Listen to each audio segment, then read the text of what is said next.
Dr. André Thomas is a marvelous pianist, an inspiring conductor, and an outstanding composer. He's also a scholar, the author of Way Over in Beulah Land, Understanding and Performing the Negro Spiritual, as well as articles for professional magazines. He's retired from Florida State University, where he was the director of choral activities from the late 80s until recently. Has it been about a year, Dr. Thomas, since you were? 2019, August. Okay. Okay. His compositions and arrangements number over 50. I don't know what the exact number is. He's conducted 48 all-state choruses, including here in Georgia when Robin invited him when she was choral chair. He is a past president of Florida ACDA, which is the American Choral Directors Association, past president of the Southern Division ACDA, where I had the joy of serving on his board, and he's currently the vice president of National ACDA. While returning from a National ACDA conference many years ago, Robin and I had the delightful experience of sharing an airplane row and several hours of scintillating conversation with Dr. Thomas. I don't know if you remember that, but to us it was momentous occasion. So, you know, what does somebody do after a successful career at Florida State? You know, I guess they go to teach at Yale. So, Andre, would you begin by telling us about your musical life journey? How it began? Sure. It began in church. My mother raised us by herself, a single parent. So church was a crucial part of my growing up. And so the distinctive part of church was the music. And there were two ladies there that conducted the choir, Vera Crane and Lenora Bethel. And you know, those conductor robes were, you know, had gathers in them. They weren't flouncing around. They would conduct. And I came home about 4 years old, and I had a toy piano, and I was banging on it.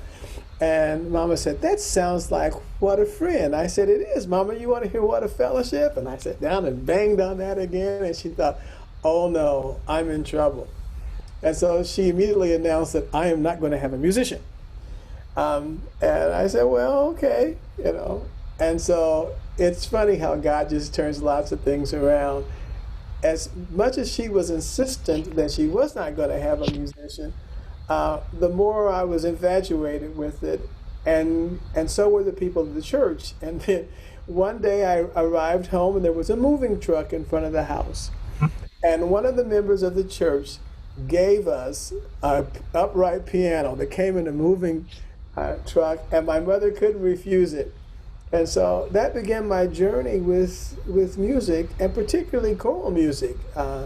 It was the choir that sort of fascinated me about, you know, about music and the making of music. And I guess from 4 until 68, I'm still at it. This year is really weird because I'm doing everything. I'm living in Jacksonville, Florida. We retired here after I retired from Florida State. But I'm teaching at Yale from this bedroom in a condo downtown Jacksonville, working with choirs, working with the choir. I have about 106 in the Camerata, all virtual. So, and getting ready for an Advent concert.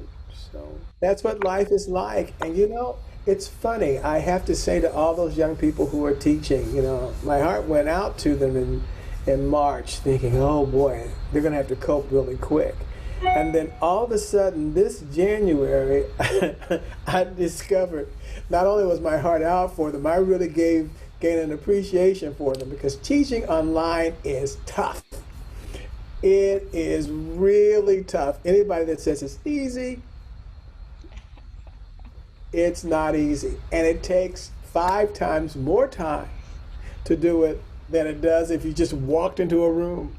So I'm learning a lot. I'm getting better at my computer. You know, I'm rehearsing pieces. Each piece I put on a PowerPoint, and I can just put the animation on it, and I can click it, and all kinds of things I'm learning how to do. To make music. And you know, the interesting thing about that, I remember telling the choir just Tuesday night, I said, we're doing an Advent concert. And I said, you know, we don't know what the world will be like, what will happen, you know, but I think the world is still going to need some music after we get through all this. And this is going to be a special Christmas. We've got some healing to do, and music is the perfect tool for that. So I told them they think they're just only singing to a computer, but people will hear them that are in homes. I have good friends who are in assisted living centers that still aren't allowed out, or people are allowed to even visit them. So this is going to be a special time. Mhm. Andre, during this time, have you been inspired to compose? I mean, does isolation make your brain work that way? Well, you know, Robert, I really wish I could say that, but I have not had a moment. I wrote a piece early in the fall, um, well, no, last May, I guess, for Anton Armstrong's 30th anniversary of conducting the St. Olaf Choir. And that was the last time I had a moment for composition because as the national vice president, the National ACDA convention is my responsibility. Ooh. And so I sit on the executive council, and so we've been between trying to figure out how to retrofit the convention, you know, still dealing with everything with that, a new executive director, you know. And I think life will be easy after the convention because after the convention I become president, but who knows? At the rate we're going, you know. So it's been wild. I told Tom I clear my emails and I have 82, and right after I clear them, it's when everybody has a question, everybody wants an answer, you know. So, but I have great people working with me, you know. I just wish I had to, you know. I wish I probably had retired a little bit because this is much harder work. Tell us about your first compositional experiences. Well, my first published composition was a long way from when I started writing. I started writing at church a lot. I used to have these dreams, and I had them consistently every year. The pastor fired all of the musical staff and said, take over the choirs, and I was 14. And so Mama was in the choir, and I ended up putting her out of the choir because it was just too hard on a parent, you know, when you're watching there, I'm working so hard, and this guy says, I'm not going to do what that young punk just to do. And the choir was so large, we couldn't rehearse in the choir room. We had to rehearse in the sanctuary. So I went around to the choir room after rehearsal, and I heard this noise. And I opened the door, and there was my mama, and she had that bass. He was suspended off the floor, and she was slapping his hand. And I said, Mama, you can't be in the choir anymore. It's too hard on you.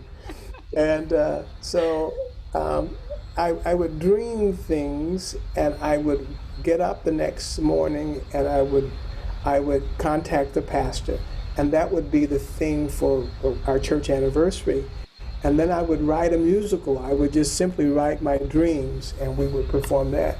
And I did that from age 14 until the year I got married and left Wichita, Kansas. And those dreams never stopped. The other part of arranging happened because I was teaching junior high school. And all of a sudden, you know, I needed some music. And I needed some music written that my kids could actually sing because they didn't necessarily, the music didn't necessarily fit the kids I had. So I started arranging things for them. But the real composition came when, published composition came when I was teaching at the University of Texas. And that was 1982 when the piece was actually published. But I took my methods class to a reading session, and there was a man there by the name of Don Henshaw. We were finishing the reading session, and the students were leaving, and I was leaving, and he stopped me, and he looked at me, and he said, "Do you have any music?" I said, "I have some in the library." He says, "No, have you written any music?" And I said, "You know, that's really interesting, because I wrote in 1978, arranged in 1978, and this was the first year Texas TMEA was meeting with National MENC for the first time since that split. And at that time, Colleen Kirk, which you guys should know, was then president of ACDA, and she came through, and she said, sent for me, and asked me if I could do ACDA at a session for that. She says, "Can you do the session for that?" And I said, "I've never done a session." She says, "Well, Harold, and that's Harold Decker, my former teacher, and thinks you can, and I think you can, and you'll do the session." I said, "Okay." So I'm going to this, and I told Don Henshaw, I said, "I have this session coming up in 2 weeks." And he says, "Tell me about this piece." I said, "I'd like to use that piece." He says, "I tell you what, you send it to me, and it will be in print in less than a week." And that's it. And that was Keep Your Lamps, that I have never arranged anything that has sold as many copies as Keep Your Lamps has sold. And I guess it's 36 years old. No, it's 30. This is 20. So it's 38 years old. Wow. And he published that without hearing it first? No, he didn't hear it. He didn't see it. I just sent it to him. He said, "I'll have it in print." That's just how things work. And it's, it's amazing that happened. Thank you so much for being here. This is just a crazy honor, just awesome. Thank you so much for your time. I have kind of a multifold question. In doing just some research, I was reading, and forgive me, I don't know the proper pronunciation of one of your books that you authored. It's way over in, how do you pronounce it? Oh, that's misspelled. It's Beulah.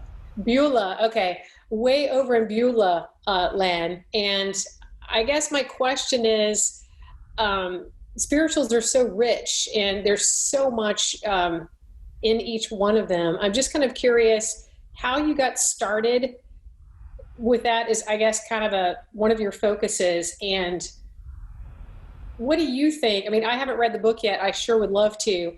I'd love from your perspective. I don't know if I have the brains, honestly, but from your perspective, how do you see spirituals in their societal role and looking, I guess, kind of throughout your life and your career, and also moving forward, looking at kind of how divided our country is and how music can kind of be the salve, if you will. So forgive me for 3 questions in one. Sorry, guys. I think there are a lot of things. The first thing is that not all people really understand them. And so then they become sort of these fun pieces that you just put at the end of your concert to ensure that you get a standing ovation. Okay? And they don't really understand the meaning and the importance of them. And I talk with choral directors often. I say we spend a lot of time understanding how to do Baroque performance practice. We spend a lot of time understanding Renaissance music, but we don't give this music the dignity of learning the performance practice of it. And this is what I mean by it. When I was a kid, I heard these pieces, and I hated them. I just hated them. And I felt very strongly about them. And you got to remember, I grew up. Schools were segregated when I grew up, and my oldest sister was the first black teacher in Wichita, Kansas, to teach at the high school level, because black teachers weren't allowed to teach at the high school level because we didn't have an all-black high school. But my sister was the first to do that. And my mother cleaned buses, and so she had to be at work immediately. Like at 5 o'clock in the morning, it was up to me to walk to my school, which was, again, predominantly black in my neighborhood. And sometimes I'd get there at 8, and sometimes I'd get there at 11, sometimes I'd get there at 12. And my mother said, there's enough of this. So she petitioned the school board to allow me to integrate Truesdale Junior High School, which fed into South High School, on the condition, where my sister taught, on the condition that my sister would provide transportation there and back for me.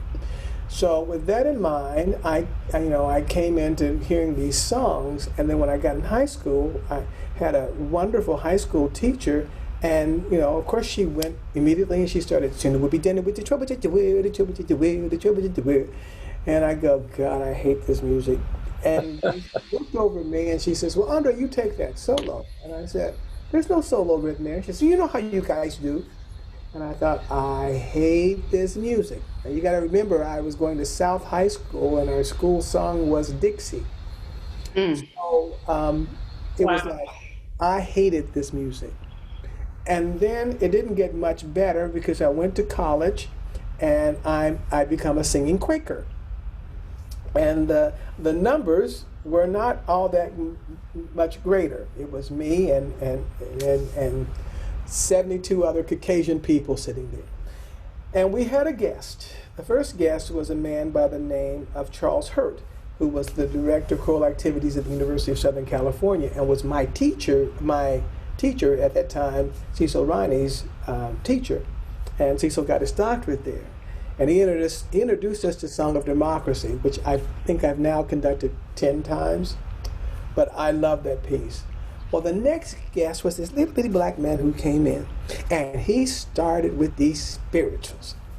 And I knew better than to misbehave because I didn't want my mama coming to school, and she would come to school. But he was an incredible teacher. And teachers watch behavior. They don't just dispense information, they watch behavior. And we took a break and he said, son, why don't you come and walk with me? Because he noticed I was giving attitude, okay? And then he said to me, he said, son, you don't like this music very much. I said, no, sir, I hate this music. And he said, well, why do you hate it? I said, soon it would be tended with the world. And he said, that's not even my piece. That's Dawson's piece. And like a cocky little 16-year-old, because I was in college that young, and I said to Mr. Harrison, it was Jester Harrison, I said to him, well, yours is not much better. And he said, well, what is it about this? I said, I think this music was created by white people to make fun of black people. And he said, well, let's talk about that. And so what he did for me was say, it is the dialect that's bothering you, isn't it? And I said, yes, sir. That's it. He said, that TH sound that so offends you? I said, yes, sir. He said, in all the tribes of Africa, TH is not present. Not in one dialect in all of Africa is it present. What your ancestors did was to accommodate. And I went, oh, okay. Now, roll the clock forward. I'm conducting the National Youth Choir of Taiwan. Guess, and I'm doing a piece by Byron Smith called Worthy to be Praised. Guess who else can't say TH? It's not in their language. And if you get the recording of it, they kept going, he's worthy. And I go, no, he's worthy. Put your tongue between your teeth, worthy. And they say, worthy. And the recording still says worthy. And then, here I am with the mighty Germans, Rundfunkchor Berlin, one of the world's famous professional choirs. The Germans don't have TH either. And then, he started talking to me about other things about the dialect. He says, those R's, before a vowel, before those R's, your ancestors just dropped them out. And he says, instead of mother, you're going mother. I went, and I was taking a course at college called English Diction. And the book was English Diction for Singers by Madeline Marshall. And Madeline Marshall says, when singing in English, if a vowel sound precedes the R becomes a schwa, mother. And I looked at Mr. Harrison, I said, do you know what? My ancestors knew 200 years ago, if they were going to be good singers, they would drop those R's. And so he kept talking with me, and as he talked me through it, all of a sudden he took a kid who was embarrassed about his heritage, and it turned it into his life's work.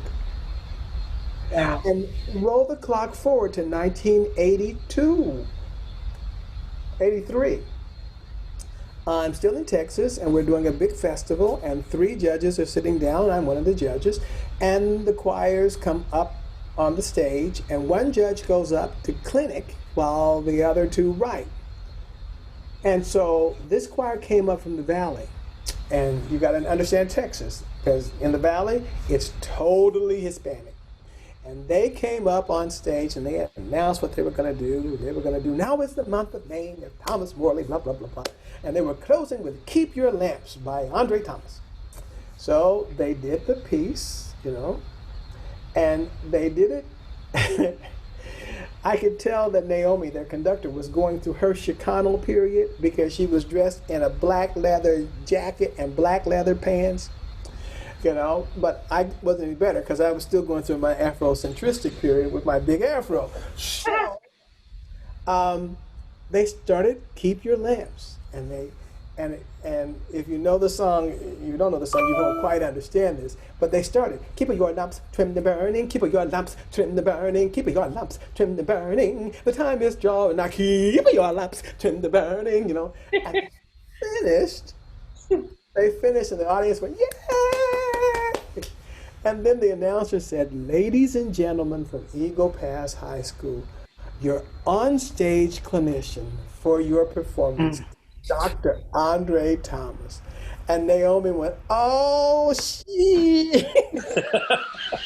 I bet. I walked on that stage, and I looked at those young people, and I said, I have never heard this piece like this before.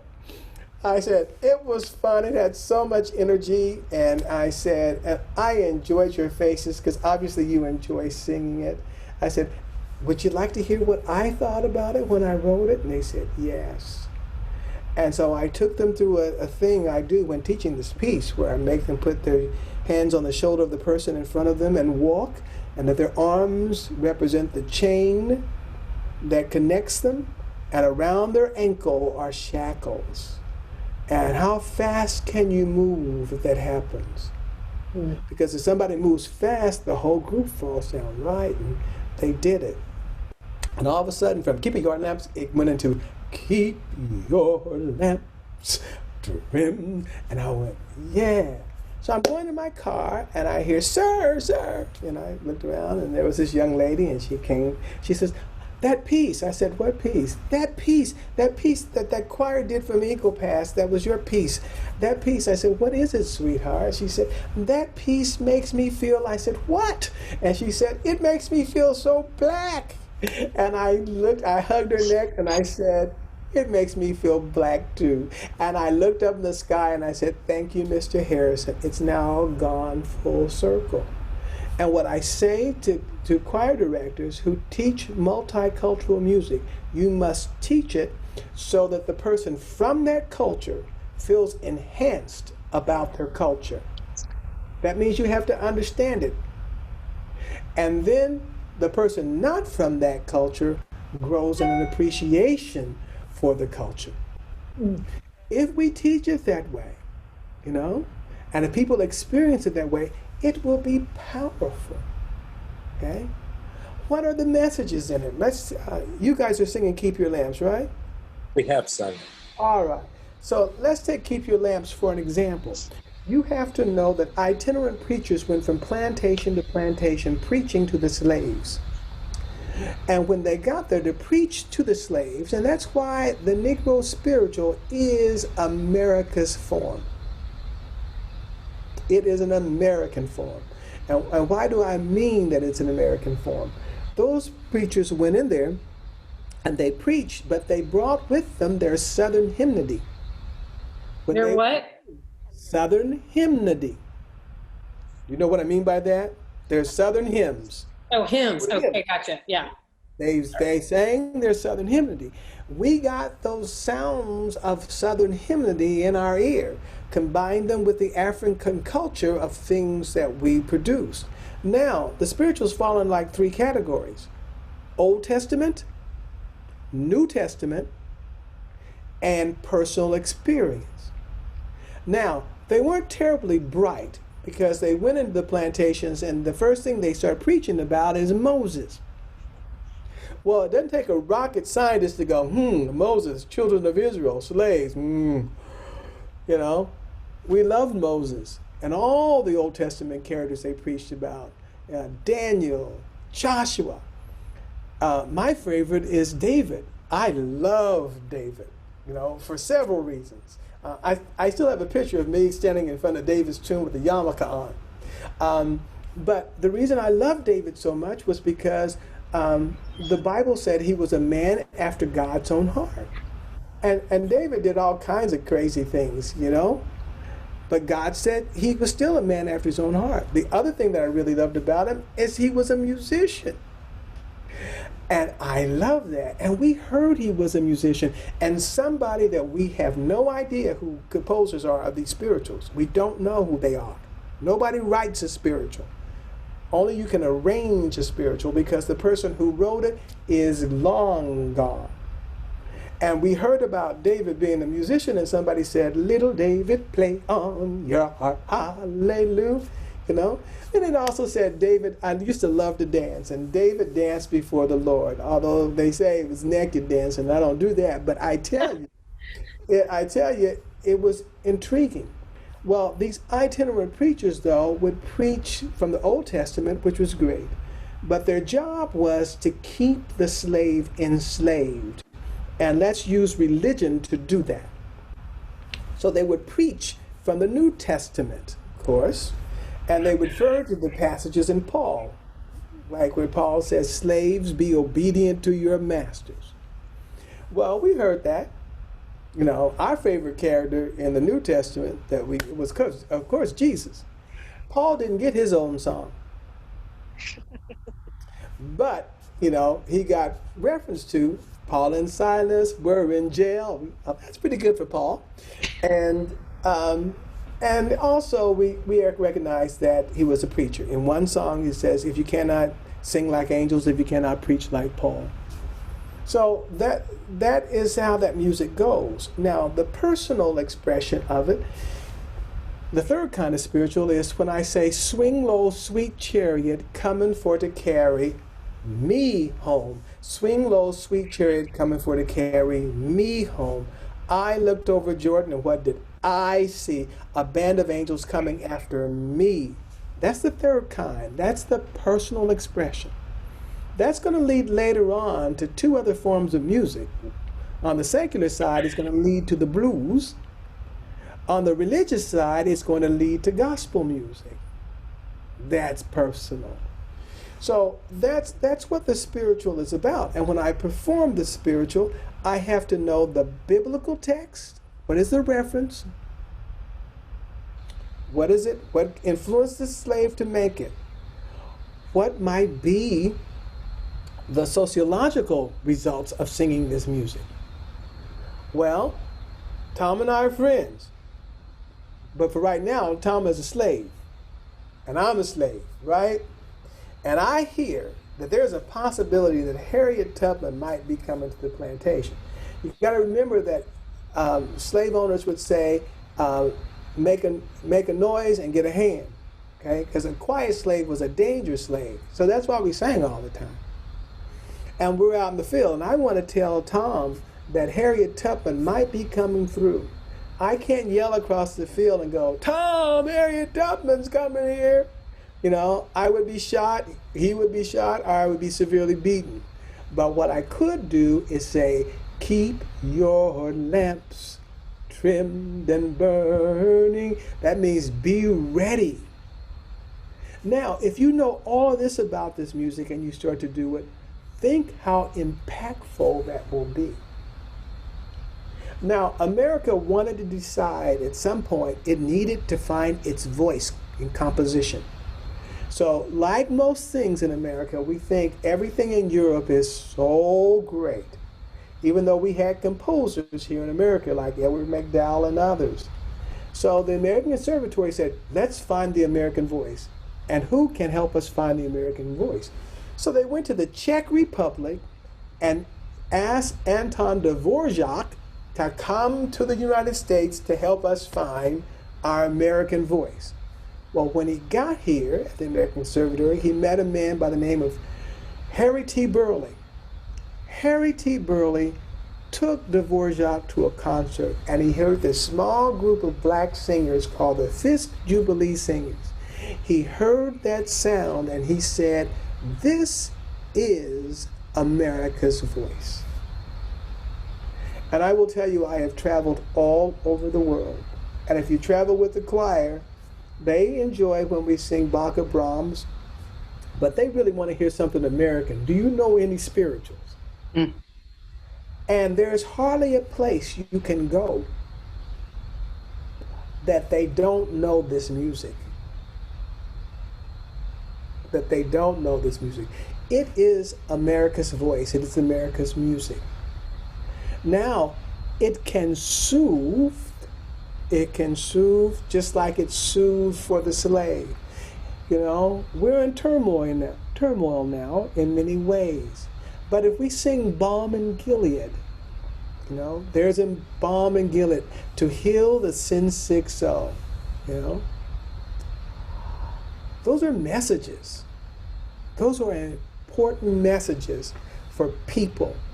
Not just black people, people. All humanity. And that's why they're important to sing and to keep singing. And Shelley, you get to sing them. That's true, because some choral directors now, oh, it's appropriation, I can't do it, blah, blah, blah, blah, blah. And that's, come on. I say to them, I'm not German, but I can do Bach. I don't have to be that. And I get kind of perturbed when they say, well, I don't know if I can do that because I'm not black. And I'm going, well, most of the time it's performed, it's not black either, you know. But but they feel great, you know, oh, I can do Kadai. Well, that's Hungarian folk music Kadai is written. But you're not asking those questions now. So I have found that there's been a re-interest in the spiritual, especially as we go through times like this. Can I ask a question? Yes, ma'am. All right. I think, speaking from my perspective and maybe everybody else's, when we sing music that you've either arranged or composed, you really make us feel things. We're moved. As a composer, what techniques do you draw on to ensure, I guess, that the singer and audiences are moved by the music? I know you arrange and you've done original compositions both, but how do you build to that emotional level? I can tell you that our son took a class with you at Florida State where he sang, and he got to observe you instructing young conductors. Mm-hmm. And he called us up one time. Tom, have you told him this story already? I don't think I have. He called us up, and what came out of his mouth was, every word out of Dr. Thomas's mouth is golden. Oh, Lord. So, that's exactly what he said. And he has gone to some ACDA conferences with us, mm-hmm. and he's come out crying. You know, we saw one particular session with Alice Parker where she was working with students of special needs, mm-hmm. or singers of special needs, and he was crying. And he was like, does this happen all the time? And I said, well, for those of us who feel the music, yeah. So when you're writing, how do you get to that point in your writing a piece to know that it's going to really sink in? Well, something about it, whether it's the text or even if it's arrangement, has attracted me to it. Okay? It's like your children. You know, you start, but you never know how they're going to finish. You know? And that's kind of each piece of music, you know, each, you know, people say, what's your favorite piece that you've written? I go, that's like asking me, you know, about my kids. Which one is my favorite? Jordan, my son, or Taylor, my daughter? You know, they're just all my children. And so I find in them something that speaks and that I hope that will speak to someone else. I have a fairly heavy amount of religious music. You know, I think teachers are safe in many instances when they say you can't do religious music. They don't count spirituals as religious music, but that's okay too. Because I remember I was on tour with University Singers, and we were singing at the end of the concert a spiritual called "Give Me Jesus." And this young lady, we had finished, and she was crying, and she looked at me, and you know, and she said, "So, Dr. Thomas," I said, "What is this, sweetheart?" She said, "Every time we sing 'Give Me Jesus,' I just break down crying, and I'm not even a Christian. But it's something about 'Give Me Jesus' that always hits my soul." And I thought, that's important to know. There's something about that in that music that hits your soul. And then you got to let it do its job. You know, I don't proselyte people. I just let the music do its job. And when the music does its job, it will reach their soul. I wish I could guarantee that everything I wrote, you know, would reach my soul. Sometimes I rediscover pieces that I wrote earlier, and I thought, wow, you know. And because I've always been so busy, I have good friends who write like 1,000 pieces a year. I'm lucky if I can write 1 a year or 2 a year. I mean, I just don't have that time to do that. So they're really my little family of things to leave here on the earth. And you know what thrills me the most, Robin, is when I'm sitting out in the audience, not conducting. I'm sitting out in the audience and I'm watching one of my students sing this, you know, conduct this music. There's nothing like that. There is nothing like that. And I guess that's why it's easy to retire and think, this is okay. But yeah, but when I see their look on their faces, you know, and you know that they're finding a place that they identify. Now, whether or not it's a community chorus or whether or not it's a church choir, you know, you guys know I have had a big community chorus between 250 and 300 folks singing in the choir, you know. But just to see their faces, you know, when they start to tackle that music, and you look at them and you know they have lives full of complications. Lives full of complications. But for that moment in time, they can sit down with that piece of music, and they can. It is healing. It is healing. I had one lady. She was Florence Griner. She was an alto. She was a cantankerous alto. She always sat in the front, and she finally said to me, there are 2 things. I gotta sing the Brahms Requiem, Andre. You know, blah, blah, blah, blah. Okay, we're gonna do the Brahms. You know, Mr. Shaw's coming. We gotta prepare the Brahms. Come on, you know, because she wanted to sing with Shaw, and that was the way she was gonna get to sing with Shaw. And you know, and she said to me, "Do you know that Monday nights? That's when we rehearse." She said, "That's my church. That's my church. That's where I'm fed." And so when they can say that and it's one of yours, you go, wow.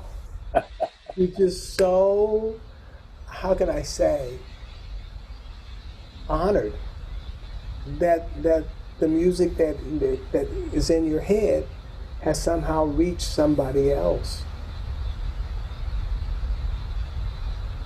you know. And sometimes, Robin, you don't know. I remember the method. It was in Alabama. I got the name of the camp. It was a church camp, sponsored by the Methodists, and they had commissioned a piece for me. And here's what they said in the commission: piece should be about 3.5 to 4 minutes long. It had to have an Old Testament reference, a New Testament reference, had to have something about nature in it, and something about Native Americans. And I went, really? All in 4 minutes? Well, it happened. Okay, the name of the piece was called The Kingdom. Righteousness, peace, joy in the Holy Ghost. Okay? And I was the first time doing the South Dakota All-State. And I was sitting at the piano, and South Dakota, every kid in South Dakota sings in the All-State because the All-State choir is 1,000, okay? I'm sitting at the piano, and we're singing that. You know, the perfumed flowers are sisters, the deer, the great eagle, you know. And that's Chief Seattle's psalm that in his speech that when he handed over the Washington Territory. So that's where the Indian and nature reference comes in. And this kid fell on his knees. All of a sudden I heard this kid on his knees banging on the floor. And he finally said, finally, something about the great eagle. And I went. And then you went, yeah. This kid found his heritage somewhere in this song that sounded like it should be in a Baptist church, okay? He got to experience, and he had 1,000 kids, you know, because we just stopped rehearsal. I mean, there was nothing I could do, and looked over at him, and I went over and pulled him up and hugged his neck, and I said, okay, now let's get back in the section, and you can enjoy some more of the Great Eagle. But that's what music does to people, you know. And in the church, sometimes it can be the music that will move the parishioner. It'll make them reflect, you know. And so when I write, I'm not assured of that. I just have to offer it and hope, you know, and have it in a place that I hope it's there. I had one time when I tried to be somebody else. It was the commission for ACDA, it was years ago, for the National Honor Choir. ACDA had told me they wanted a commission, Anton was conducting the Junior High Honor Choir. And so I said, okay, I'll do it. Well, that was back in June. And back in the old days, we used to be in Lawton. That was in, you know, it was due in Lawton by January 1. Well, September, I hadn't written anything. October, I'd written nothing. November, I wrote nothing. It's December, I still hadn't written anything. It's Christmas Eve, and Portia said, we're going to have Christmas tomorrow, and then I'm going to lock you in your office. You better come up with a piece. So, to her words, she did it, and I wrote, and she brought me food, and I went to the bathroom, and she brought me food, and I got the piece finished, and I said, listen to it. And the name of the piece is I Hear America Singing, based on Walt Whitman's text. And because it was my first commission for ACDA, I thought it needs to be special and significant. And so I looked at that whole Walt Whitman poem, and I said a good chunk of it, and I thought, well, it should have a little Chopin in it. It should have a little Bach in it. It should have a little Brahms in it. You know, whoever I thought was significant, I kind of put their touches in my role. So I played it for her, and I looked at her, and I said, what do you think? Because I play everything for her. And if she says it's okay, then I trust it's okay. She looked at me, and she said, well, I said, what? She said, it stinks. I said, what do you mean it stinks? She says, it's awful. I said, well, what's so bad about it? She says, it sounds like 10 different people are talking. I said, well, yeah, they kind of are. And then she said, and the other thing, do you care about everything in that text? And I went, nah. what do you care about? And I thought, I care about kids. I care about my country, you know. I hear America singing of its greatness. I hear America singing strong. I hear America singing of its beauty. I hear America singing today. And the rest of the poem is not there. And then it comes back to Tabernacle Baptist Church and being 12 years old, and you in there, walk together, children, and it was me. I played it for her, and she said, yeah, that's you. And I sent it on. I sent it on. And it's had a wonderful life, too. It was SATB. Right. It opened, I think, one Democratic convention with a huge children's choir singing it. It's just had a long life. But it had to be me when I was not trying to be somebody else. So we better talk about the pieces you guys are doing. Now, refresh my memory. Well, let's see.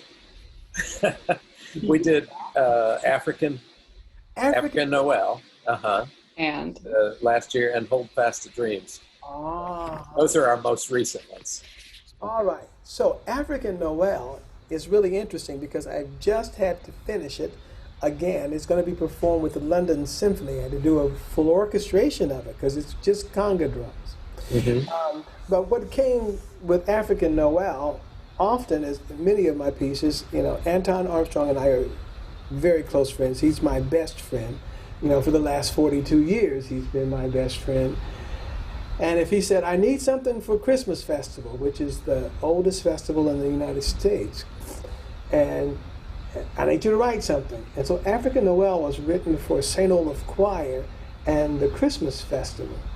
So where did I had to go back to my childhood, and I remember as a kid sitting in elementary music in the 3rd grade, singing, sing Noel, Noel, Noel, sing Noel, sing Noel. I went, interesting. And it's a Liberian folk song. What is this? Okay. And I thought, okay, I'm going to set that form, and I'm going to use lots of drums, you know, and so I got to the first part of it, sing Noel, and that was sing we all Noel, alternating voices. That works. And I kept thinking, well, the piece is over. There needs to be something more. And so the whole next half of it is not the folk song at all.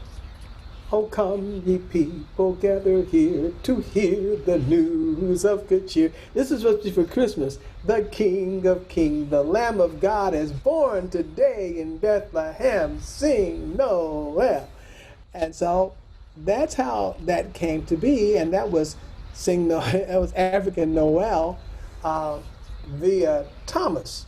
That middle section is Thomas, expressing myself as an arranger. Now, what will happen with the London Symphony is there's an orchestration that will happen because London Symphony wants to play, you know? So, but that will happen in December, and even with the COVID, it's going to be sort of virtual. But yeah, so that's why African Noel is in my mind. And as we think about it, you know, as I looked at it, to think, where does this come from? Actually, the tune in Liberia is correct, but the tune is really an African piece called Banawa, which has nothing to do with Christmas. But between the missionaries going over and talking to them, they heard Banawa, Banawa, Banawa, and all of a sudden, they helped with these words. And then it came over to us. Now, think about how long ago that has been.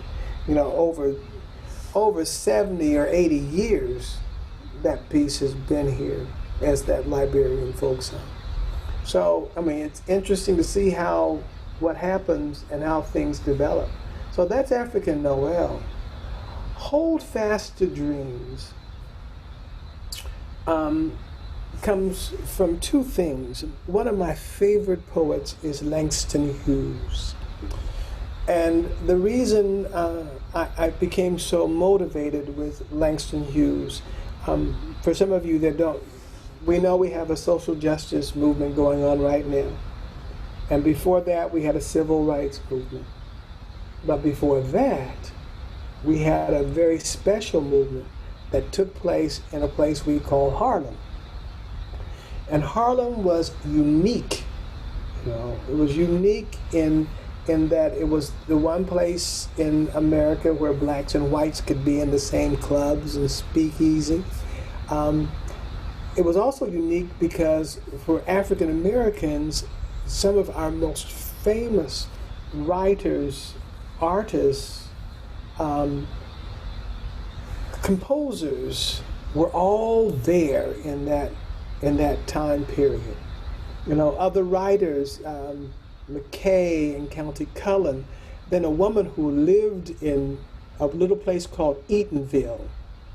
Eatonville, if you know Orlando, Orlando sort of grew all around Eatonville. Now it's just sort of a community, but there is a sign that says Eatonville. And her name was Zora Neale Hurston. And Zora Neale was quite a writer. And when I first came in the state, Florida had the Zora Neale Hurston's festival, and it happened at Eatonville. And movie stars and everybody came to celebrate, and educators celebrate her work. Her writing used heavy dialect, and she refused to write. They tried to get her to change it into standardized English, and she said, no, this is how my people talk, and this is what I'm going to write. So she was there, and then of course there was Langston. The music was something else, because we had U.B. Blake, we had people like Fats Waller, U.B. Blake, Shuffle Along, the song that some of you may be old enough to know this song. Julie Garland did it a lot. It's called I'm Just Wild About Harry. Yeah, that comes from Shuffle Along. And you got Louis Armstrong, who was there. You have Duke Ellington and Count Basie. Count Basie, his group didn't get there till late, like 1937, but the Duke was there, of course. And so what made Langston begin to write this thing about dreams? He saw his Harlem changed. If you go to Harlem now, you can go to the brownstone and you look up, it's on the corner, you can look up, you can see the window where he would peer down and write. He saw his Harlem change. And so the first text that came out is another setting I have called I Dream a World. It says, such I dream of, I dream a world where black or white, whatever race you be, will share the bounties of the earth and every man is free. And it talks about avarice. And that was what he saw in his Harlem. That's the greed of money. Racism reared its ugly head, and drugs, prostitution came into Harlem, but he still hoped for that dream. Okay? Now, Hold Fast to Dream, I don't know, was written for a grad student I had in many ways. He had come in and he said to me, he said, I'm going to make it, Doc. He says, he was living in his car. He was living in his car. He didn't have anything. He said, but one day I'm going to be somebody. And I talked to him about Langston Hughes. And I said, don't give up. I won't say his name. Don't give up. If that's your dream, you hold on to it, just like Langston says here. For if dreams die, and so that's why Hold Fast to Dreams is really special, because not only did he finish his master's degree, he finished his doctorate degree. And he's making a difference in the world. And that's why I hold fast to dreams. And every time I hear it, no matter who performs it, I still have him in my face. And that day in that office when he came in, to tell me, I'm not even sure if I have money for school or not. I don't have anything, and I'm living in my car. And I said, we can help you. We can find something, okay? Don't give up. And he didn't. So that's Hold Fast to Dreams. It has such a wonderful homophonic texture, but yet the chords are just so expressive. Yeah.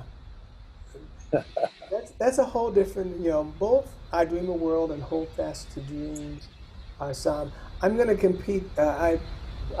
My vision is to complete another one from Dream Variations, so that I have the whole set. And then Hold Fast to Dreams is not orchestrated, but I Dream a World is orchestrated, and orchestrate them all as a suite of pieces. Do it. But I really want to desperately at some point in time, but I've got to get past ACDA virtual conference, and all its committees that like to tell us that everything is wrong, So. Well, listen, I know I had a million more questions, but we've pretty well used up an hour now. So I just want to ask you, what piece of yours do you think should be our next piece to sing when we come back together? Oh, well, I'm doing one with my choir right now. It's called Shout for Joy. Okay. And it's really Christmas. Another one written for Anton the Christmas Festival, Shout for Joy. The angels shout for joy. And then it goes about talking about Mary had a baby, blah, blah, blah, blah, and so I think there's going to be a war in this world when choirs are free again to sing without masks and to be able to sing works with orchestra again. I think it's just going to be, what a day. What a day that's going to be. And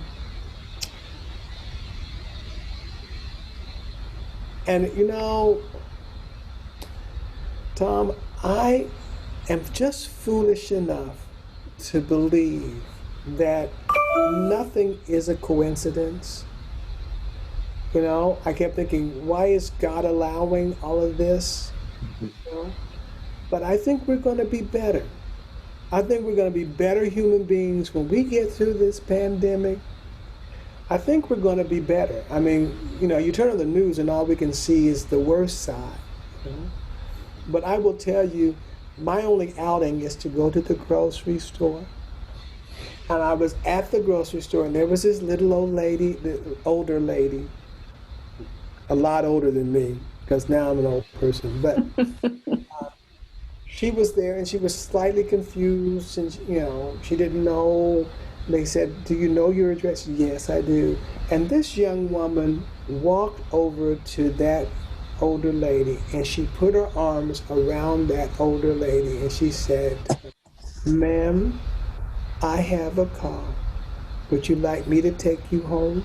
And she said, "Oh my goodness, I just can't." And she says, "You just come with me." That's the goodness of humanity. And I think we're going to learn it, and we're going to learn it one way or another. And I think if we get through this, I think we're going to be a more grateful people, a much more grateful people, and a more caring people. Because it takes, the old song, it takes a village, they say, to raise one child. Mm-hmm. And it really does. And that village is that big world village that I think we're going to celebrate. I know we're going to celebrate. And if nobody else celebrates, my first rehearsal, not on Zoom, I am definitely going to celebrate. if I have another rehearsal, but Lord, I am now ready for it. You will have another rehearsal. Yes. It will happen. Oh, I am praying. I got faith, Bob. Yeah, I got yeah, you faith. gotta have that faith. We're gonna, Absolutely. I keep telling people, that we're going to get through this. I have no doubt in my mind we're going to get through this. And I just listened to in my choir at Yale. We have the Morse Chorale is a part of community service choir that is in the New Haven schools, and it's a wonderful, wonderful group of kids, just quite diverse. Well, because we're online, many of them are singing with me in Camerata, and I just watched them sing an arrangement of His Eye is on the Sparrow. And boy, the joy I heard from that as I watched those young people sing that, I go, yeah, that's true. God hasn't forgotten us. Mackenzie. I wanted to say it's an honor for me to meet you tonight. I've looked forward to this, and I enjoy church music as well, and I look forward to the day that we can get together and sing as well. I've missed chorus, but I'm thankful we can do it online. You are perfect. I need you to go to every school in this country and tell them that. I can see it in your eyes. I see the sparkle that is there, And it's your joy, that we're trying so hard that it won't die. And I am enhanced that I got to meet you and I got to experience that joy firsthand. Yeah, don't you just love that positive attitude? Oh, my goodness. My goodness. Okay. Well, everybody, tell him thank you. Thanks, Andre. So great to see you. So very much. Thank you, thank you, thank you. Yes. This has been so uplifting. Just, I cannot tell you. Yep. It's so uplifting. Thank you. Thank you. Thanks, Dana. Thanks, everybody. The pieces. Wonderful night. Looking forward to them. You're gonna have to do the recording, Thank you. okay?